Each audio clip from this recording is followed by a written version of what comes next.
As I understand it, this work is not particularly physically demanding, so you would be able to continue with it throughout your pregnancy. Once the baby comes, I want to look after it, won't I?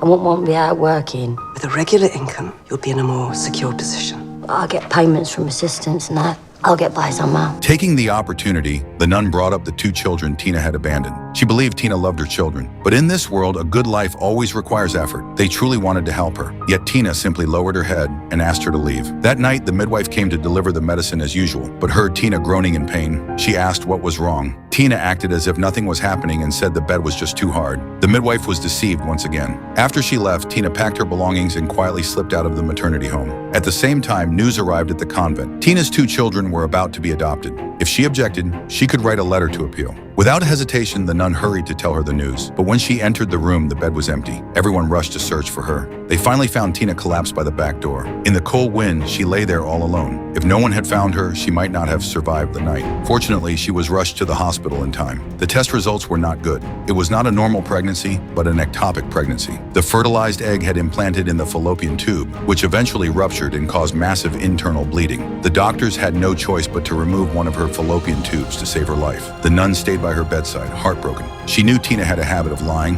but when Tina first learned she was pregnant, the flicker of hope and longing in her eyes had been real. Perhaps she had believed this child could give her life a second chance, but now the baby was gone, and her other 2 children would soon be adopted. Yet Tina let out a quiet sigh of relief. She knew she would never be a qualified mother.